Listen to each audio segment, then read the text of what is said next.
Shatamanam Bhavati serial episode 1197 19th February 2025 ఏం జరిగిందో చూద్దాం. అజయ్ నీలిమతో ఈ పెళ్ళి ఆపి, భాను స్థానంలోకి నువ్వు రాకూడదు, నీ ఇంటి పేరు ఆ ఇంటి పేరు అవ్వకూడదు, ఆ ఇంటి కోడలిగా నువ్వు వెళ్ళకూడదు, ఈ పెళ్ళి నీ చేతులతో నువ్వే ఆపు, నేను నీ జోలికి రాను అని అజయ్ అంటాడు. అప్పుడు నీలిమ, ఇలా చేయడం వల్ల నీకేమన్నా ప్రయోజనం ఉంటుందా, నన్ను బాధ పెట్టడం తప్ప అని నీలిమ అడిగితే, నాకు కావాల్సింది కూడా అదే, నువ్వు కోరుకున్నది నీ జీవితంలో జరగకూడదు, అప్పుడు నువ్వు కుళ్ళి కుళ్ళి ఏడుస్తూ ఉంటావు, నమ్మించి నన్ను మా అమ్మని జైల్లో పెట్టించావు కదా, మా అమ్మ బాధపడింది నీ వల్లే కదా అంటాడు అజయ్. ఆవిడ కన్నీళ్లకు నేను సమాధానం చెప్పాలి కదా, నువ్వు ఈ పెళ్ళి ఆపేస్తే అప్పుడు నేను మా అమ్మకి చెప్తాను, నిన్ను ఏడిపించిన నీలిమ జీవితంలో ఎలాంటి ఆనందం లేకుండా చేశాను అని, నువ్వు ఈ పెళ్ళి ఆపేస్తే నేను మళ్ళీ నీ జోలికి రాకుండా ఉంటాను అని అజయ్ నీలిమతో అంటాడు. నీలిమ చేసేదేం లేక అక్కడి నుంచి ఇంటికి వెళ్ళిపోతుంది. ఇంకా భానుని జయ పువ్వులు అవి పెడుతుంది. అప్పుడు భాను జయతో, ఏంటండి మనం వెళ్ళేది చెట్టు దగ్గరికి అని అన్నారు, నన్ను ఎంత ముస్తాబు చేస్తున్నారు అని అడుగుతుంది. దానికి జయ, రాధా నువ్వు భువనేశ్వరి గారింటి మనిషివి, భువనేశ్వరి దేవి తర్వాత అంతటి పేరున్న మనిషివి, నువ్వు బయటికి వెళ్తున్నావంటే ఎంత గంభీరంగా ఉండాలి, మన స్థాయికి తగ్గట్టు ఉండాలి కదా, అందుకే నిన్ను రెడీ చేస్తున్నాను అని జయ అంటుంది. ఈలోగా సత్య అక్కడికి వస్తుంది. అమ్మ నేను కూడా మీతో పాటు వస్తాను అని సత్య అంటుంది. అప్పుడు జయ కంగారు పడి, నువ్వు రావడం ఏంటి అని అడిగితే, తప్పేముంది, ఆ చెట్టు దగ్గర నేను కూడా కాసేపు నిలబడతాను, తప్పేం లేదు కదా అని సత్య అంటే జయ కంగారు పడుతుంది. అప్పుడు భాను, పోనీలేండి, తను అంత ముచ్చట పడుతుంది కదా, ముగ్గురం కలిసే వెళ్దాం అని భాను అంటుంది. దీనిలో ఆపడానికేముంది అని భాను అడిగితే, అప్పుడు జయ, భలేదానివి రాదా, ఆపడానికేముంది, కాకపోతే నేను అమ్మవారికి మొక్కుకున్నాను నీ పురుడు సునాయసంగా జరగాలి అని, సత్య నేను ఇప్పుడు ఎలాగో అటు వెళ్ళలేకపోతున్నాను కదా, నువ్వు గుడికి వెళ్ళి పూజ చేయించు అని అంటే, అప్పుడు సత్య, అదేంటమ్మా, పురుడు మంచిగా జరిగితే అప్పుడు కదా పూజ చేయించాలి, ఇప్పుడు ఎందుకు అని అడిగితే, అమ్మవారికి మొక్కుకుంటే పూజ చేయించి మొక్కుకోవాలి, నేను అటు వెళ్ళలేకపోతున్నాను కదా, నువ్వు గుడికి వెళ్ళి పూజ చేయించు అంటుంది జయ. సరే అంటుంది సత్య. సత్య, సరే అయితే నేను గుడికి వెళ్తాను, మీ ఇద్దరు జాగ్రత్తగా వెళ్ళిరండి అని అక్కడి నుంచి వెళ్ళిపోతుంది. రుద్రప్ప ఊరు చివర నుంచొని వెయిట్ చేస్తూ ఉంటాడు, జయ భాను వస్తారు అని. ఇంకా రుద్రప్ప పిఏ, రాత్రి మీరు చెప్పిన మాటలు వింటే నాకు అస్సలు నిద్ర పట్టలేదండి, భయంగా ఉంది, ఎందుకైనా మంచిది మీ నిర్ణయం గురించి ఒక్కసారి ఆలోచించండి అంటాడు రుద్రప్పతో తన పిఏ. అప్పుడు రుద్రప్ప, ఒరే ప్రాణాలు పొయ్యాలంటే ఆలోచించాలి, అది మన చేతిలో లేదు కదా అని, అదే ప్రాణాలు తీయాలంటే చిన్న పథకం వేస్తే చాలు, మన చేతికి మట్టి అంటకుండా అందరినీ మట్టిలో కలిపేయచ్చు అంటాడు రుద్రప్ప. అప్పుడు తన పిఏ, చేతికి మట్టి అంటదు అని మీరు అనుకుంటున్నారు, కానీ ఆ మట్టిని కూడా తవ్వి మీరే చేశారు అని మిమ్మల్ని పోలీసులు పట్టుకుంటారు అని నేను అంటున్నాను అంటాడు పిఏ. వేడిలేసి మిమ్మల్ని తీసుకెళ్లి జైల్లో పడతారు, ఎందుకు వచ్చిన తలనొప్పండి, ఇక్కడ మీ పరువు పోతుంది, అక్కడ వాళ్ళ ప్రాణము పోతుంది అని వాళ్ళ పియ్యే అంటే, అతన్ని చెంప చెల్లు అనిపిస్తాడు రుద్రప్ప. ఒరే నువ్వు నన్ను నమ్మిన బంటివని నీకు ప్రతి విషయము చెప్తున్నాను, ఇలా నాకు ప్రతి విషయంలో నువ్వు అడ్డుపడ్డావంటే ఇప్పుడు పోయేది 2 ప్రాణాలు కాదు 3 ప్రాణాలు, ఆ 3వది నీదే అవుతుంది అంటాడు రుద్రప్ప. ముందైతే జయప్రద ప్రాణం పోతుంది, తర్వాత రాధ ఇక్కడ బందీ అవుతుంది, తర్వాత ఇంట్లో వాళ్ళందరూ సమాధైపోతారు. మురారి గొప్ప ప్రేమికుడు కదా, ప్రేయసు కోసం ఆస్తిని ప్రాణాన్ని వదిలేసినట్టు చరిత్రలో నిలబడిపోతాడు. ఒరే నేను గొప్ప చరిత్ర సృష్టించబోతున్నాను, అమ్మవారి పల్లిలో జరిగిన ఈ కథని తరతరాలు కథలుగా చెప్పుకుంటారు అని రుద్రప్ప అంటాడు. అలాంటి చరిత్ర నేను సృష్టిస్తానంటే అడ్డుపడతావేంట్రా చరిత్రహీనుడా అని అంటాడు వాడు పియ్యని. ఇంకా జయానేమో రాధను తీసుకొని బయలుదేరుతుంది. భువనేశ్వరితో చెప్తుంది జయ, అమ్మ మేము వెళ్ళొస్తాం అని జయ అంటే, దానికి భువనేశ్వరి, క్షేమంగా వెళ్ళి లాభంగా రండి, రాజు జాగ్రత్త అంటే, నేనున్నాను కదమ్మా చూసుకుంటాను అంటుంది జయ. జయ తన మనసులో, వెళ్ళడమే అమ్మ, రాధ తిరిగి రావడం ఉండదు, రాధ ప్రాణం పోతుంది, ఆ రుద్రప్ప వచ్చి చంపేశాడు అని నేనే కొత్త నాటకం ఆడతాను, నా చేతికి మట్టంటకుండా వాడిని కేసులో ఇరిగించి తెలివిగా నా శత్రువుని నేనే అంతం చేస్తాను అనుకుంటుంది జయ తన మనసులో. ఈలోగా మురారి ఫోన్లో ఎవరితోనో మాట్లాడుతూ, అవునా ఈ విషయం మీరు ముందే చెప్పాలి కదా, ఇప్పుడు ఎంత ప్రమాదం, సరే అని ఫోన్ పెట్టేస్తాడు. ఇంకా జయ వాళ్ళు బయలుదేరుతారు, కారు ఎక్కుతారు రాధ జయ. అప్పుడు మురారి అడ్డుకుంటాడు, ఆగు రాధా నువ్వు ఎక్కడికి వెళ్ళకూడదు అంటాడు మురారి. ఇంట్లో నుంచి బయటకు వచ్చి భువనేశ్వరి కిట్టయ్య ఏమైంది అని అడిగితే అప్పుడు మురారి రాధ వెళ్ళిందంటే తన ప్రాణానికే ప్రమాదం అమ్మా అని అంటాడు. జయానేమో కంగారు పడుతుంది. ఇదేంటి తమ్ముడు ఇలా మాట్లాడుతున్నాడు, అసలు విషయం తెలిసిపోయిందా, ఇప్పుడు ఏం చెప్పాలి అని కంగారు పడుతుంది జయ. ఇంకా మురారి వాళ్ళ పని మనిషి జ్యోతి ఊర్లోకి రుద్రప్ప వచ్చినట్లుగా ఎవరైనా మాట్లాడుకుంటున్నారా అని అడిగితే జ్యోతి లేదు బాబు గారు, అయినా వాడు పట్నంలో ఉంటున్నాడు అంటున్నారు కదా అని అంటుంది. అప్పుడు ఏంటి మురారి ఇప్పుడు రుద్రప్ప గురించి ఎందుకు అడుగుతున్నావు అని అడుగుతుంది మురారిని. అప్పుడు మురారి ఆ రుద్రప్ప రోజు జైల్లో సంతకం పెట్టడానికి వెళ్తాడు కదా అని అంటే జ్యోతి అవును బాబు, కానీ వాడు వద్ద ఊరు పొలిమేరలో కూడా అడుగు పెట్టలేడు. ఊర్లోకి అడుగు పెట్టంగానే ఊరంతా వాడిని తరిమి కొడతారని తెలిసే కదా ఇన్నాళ్ళు భయపడి ఊర్లోకి రాలేదు అంటుంది. అప్పుడు మురారి మనం కూడా అలాగే అనుకున్నాం, కానీ వాడు ఈరోజు పోలీస్ స్టేషన్లో సంతకం పెట్టడానికి వెళ్ళలేదంట. వాడి గురించి ట్రై చేస్తుంటే వాడు కనబడటం లేదని పోలీసుల నుంచి నాకు ఇప్పుడే ఇన్ఫర్మేషన్ వచ్చింది. వాడక్కడ కనబడలేదు అంటే ఖచ్చితంగా మన ఊర్లోకి వచ్చే ఉంటాడు. వాడి కోపం అంతా రాధ మీదే ఉంది కాబట్టి రాధ ప్రాణానికి ప్రమాదం ఉంది. రాధా నువ్వెక్కడికి వెళ్ళొద్దు, ఇంట్లోకి వెళ్ళు అని మురారి అంటాడు. జయ తన మనసులో ఈ పోలీసులు ఇప్పుడే ఫోన్ చేయాలా, మొత్తం ప్లాన్ అంతా రివర్స్ అయింది, ఇప్పుడు ఏం చేయాలి అని తన మనసులో అనుకున్న జయ ఏంటి తమ్ముడు ఇది మన ఊరు, ఇక్కడ మనల్ని ఎవరైనా ఏం చేస్తారు, పైగా అమ్మవారి చెట్టు అనుకున్నాక వెళ్ళకపోతే అమ్మవారికి కోపం వస్తుంది, పదరాధా నేను తీసుకొని వెళ్తాను అని జయ అంటే అప్పుడు భువనేశ్వరి లోకాన్ని రక్షించి అమ్మకి ప్రమాదం ఉంటే తెలీదా, అందుకే రాధని వెళ్ళొద్దని ముందే సందేశం పంపించిందేమో, ఎవరు ఎక్కడికి వెళ్ళొద్దు అని భువనేశ్వరి అంటుంది. ఆ రుద్రప్ప ఎక్కడున్నాడో ఏంటో తెలిసేంత వరకు ఈ ఇంట్లో నుంచి ఎవరు అడుగు బయట పెట్టద్దు అని భువనేశ్వరి అంటుంది. జ్యోతి వెళ్ళా గేట్లు మూసాయి, అమ్మ రాధా నువ్వు లోపలికి పదమ్మా అని భువనేశ్వరి అంటే రాధా అంటూ సత్య భువనేశ్వరి భాను లోపలికి వెళ్ళిపోతారు. జయ కూడా చిరాగ్గా లోపలికి వెళ్ళిపోతుంది.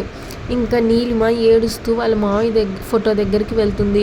వాళ్ళ మావయ్య ఫోటోతో మాట్లాడుకుంటుంది నీలిమ. మావయ్య దీపం పెట్టగానే ఈ చీకటి గదిలో వెలుగొచ్చింది, కానీ నా జీవితం మాత్రం చీకటిలోకి వెళ్ళిపోతుంది. కార్తిక్ని పెళ్లి చేసుకోవాలని జీవితాశయంగా బతికాను. కార్తిక్ను నన్ను కలపాలని నువ్వు నీ ప్రాణాలని కూడా త్యాగం చేసావు, కన్న తల్లిదండ్రులు కూడా చెయ్యలేనిది నువ్వు నా కోసం చేసావు. ఎలాగైనా సరే కార్తిక్ని నా వాణ్ణి చేసుకోవాలని ఎన్నో కుతంత్రాలు పన్నాను, అవే ఇప్పుడు నీడలా నన్ను వెంటాడుతున్నాయి. నేను మారాను అంటే అందరూ నమ్మారు, కానీ ఒక్కడు మాత్రం నమ్మటం లేదు, వాడే అజయ్. నేను చేస్తున్నదంతా నటన అంటున్నాడు, నమ్మక ద్రోహం చేస్తున్నా అనుకుంటున్నాడు. ఇప్పుడు ఏం చేయాలో అజయ్కి ఎలా చెప్పాలో నాకేమీ అర్థం కావట్లేదు మావయ్య. ఎలాగైనా సరే ఈ పెళ్ళి జరిపించాలని, మా జీవితంలోకి ఆనందం తీసుకురావాలని అందరూ అనుకుంటున్నారు, కానీ నేను కార్తిక్ జీవితంలోకి వెళ్తే అజయ్ ఊరుకోడు. ఈ పెళ్ళిని ఆపాలని అజయ్ నిర్ణయించుకున్నాడు. తన మాట కదని నేను ఇప్పుడు కార్తిక్ని పెళ్లి చేసుకుంటే నన్ను ఎన్ని రకాలుగా టార్చర్ పెట్టాలో అన్ని రకాలుగా టార్చర్ పెడుతూనే ఉంటాడు. అనుక్షణం నరకం చూపిస్తూ మానసికంగా నన్ను చంపేస్తూనే ఉంటాడు. అలాంటి పరిస్థితుల్లో నేను ఆ కుటుంబాన్ని ఆనందంగా ఉంచలేను. నేనే అయోమయంగా ఉండగా ఆ కుటుంబంలోకి వెళ్ళలేను. ఇప్పుడు ఏం చేయాలో నాకు అర్థం కావట్లేదు. ఒక పక్క పెళ్లి పీటల వరకు వెళ్తుంది, ఇంకో పక్క అజయ్ పెళ్ళి ఆపేయమంటున్నాడు. ఈ పెళ్ళి ఆపడానికి అవకాశం నాకు కనిపించడం లేదు, కానీ జరగబోయే అవాంతరం ఏంటో అర్థమవుతుంది. ఇలాంటి పరిస్థితుల్లో ఏం చేయాలో నాకు అర్థం కావట్లేదు మావయ్య. నువ్వు అందరి దృష్టిలో చెడ్డవాడివైనా నాకు మాత్రం నువ్వు దేవుడివి. ఎందుకంటే నువ్వు తప్పు చేసినా నా కోసం చేసావు, నా సంతోషం కోసం చేసావు. ఎందుకంటే నువ్వు పైలోకంలో ఉన్నావు, నేను బతుకున్న శవంలాగా ఉన్నాను. నా బాధని అభిమానించే వాళ్ళతో కూడా పంచుకోలేక నరకం అనుభవిస్తున్నాను అనుకుంటుంది నీలిమ వాళ్ళ మావయ్యతో. అందుకే నీతో అయినా చెప్పుకుంటే నా బాధ కొంతైనా తగ్గుతుందని ఇక్కడికి వచ్చాను అని ఆ ఫోటో దగ్గర ఏడుస్తుంది నీలిమ. ఇంకా భువనేశ్వరి కుటుంబం మొత్తం ఇంట్లోనే ఉంటారు. జయ ఏమో అక్కడ రుద్రప్ప రాధ కోసం నా కోసం ఎదురు చూస్తూ ఉంటాడు. వీళ్ళేమో ఎల్లనివ్వకుండా ఆపారు, ఏదైనా చేసి రాధని బయటికి తీసుకెళ్ళాలి అనుకుంటుంది తన మనసులో.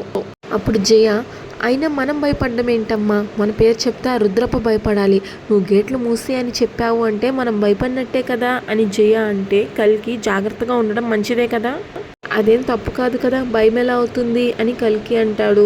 అప్పుడు జయ మీరు మరీనండి, మన ఊర్లో తమ్ముడిని ఎదురించి మాట్లాడే వాళ్ళు ఎవరన్నా ఉన్నారా, అమ్మ ప్రాణాల మీదకి వస్తే ఊరుకునే వాళ్ళు ఉన్నారా, మన కుటుంబం మీదకు వాడు వస్తే ఊరంతా చూస్తూ వదిలేస్తుందా, అంత పట్టు ఉన్న మన ఊర్లో మనం పిరికి వాళ్ళలాగా ఇంట్లో దాక్కోవడం ఏంటి అని జయ అడుగుతుంది. మురారి, ఇది దాక్కోవడం కాదక్క, ముందు జాగ్రత్త అంటారు. పట్నంలో ఉన్న రుద్రప్ప అక్కడ లేకపోవడం ఏంటి? వాడక్కడ లేడు అంటే ఖచ్చితంగా వాడి కేర్ ఆఫ్ అడ్రస్ ఇదే అవుతుంది కదా. అందుకే జాగ్రత్తగా ఉండాలి అనుకుంటున్నాం. ప్రమాదం ఎట్నుంచి వస్తుందో తెలియనప్పుడు ముందుకి అడుగు ఎలా వేస్తాం? అప్పుడు సత్య, నువ్వు కరెక్ట్గా చెప్పావు మావయ్య, అయినా ఇప్పుడు ఇంట్లో ఉంటే నష్టం వచ్చేది ఏముందమ్మా అని అడుగుతుంది. దానికి జయ ఏడ్చినట్టుంది. రాదని బయటకు తీసుకెళ్తానని నేను మాటిచ్చాను. తను ఆ వేప చెట్టు దగ్గర గాలి పీల్చుకుంటే మంచిది అని నేను భావించాను. నిన్ను కూడా అమ్మవారి గుడికి వెళ్ళమన్నాను కదా. ఇవన్నీ మానేసి మనం భయపడుతూ ఇంట్లో కూర్చోవడం నాకేమీ నచ్చలేదు అని జయ అంటుంది. భువనేశ్వరి, అయితే ఇప్పుడు ఏమంటావే అని అడుగుతుంది. దానికి జయ, అనడానికి ఏముందమ్మా, ఎవరు ఏం భయపడక్కర్లేదు. రాదని నేను తీసుకెళ్తాను, నేను చూసుకుంటాను కదా రాదని అంటుంది జయ. ఇంకా ఊర్లో కొంతమంది జనం కర్రలు పట్టుకొని వస్తారు. మురారి బాబు గారు, మురారి బాబు గారు అని పిలుస్తారు. అందరూ బయటకు వస్తే, ఏంటి అందరూ కర్రలు పట్టుకొని వచ్చారు అని భువనేశ్వరి అడుగుతుంది. అమ్మగారు, ఆ రుద్రప్ప ఊర్లోకి వచ్చారని ఊరు జనం అంతా చెప్పుకుంటున్నారు అని అంటారు. వాడి పగ మీ కుటుంబం మీదే కాబట్టి మీ కుటుంబాన్ని కాపాడుకోవాల్సిన బాధ్యత మా అందరి మీద ఉంది కదా. మేమందరం మీ ఇంటి చుట్టూతా కాపలాగా ఉంటామమ్మా అని ఊరంతా కర్రలు పట్టుకొని వస్తారు.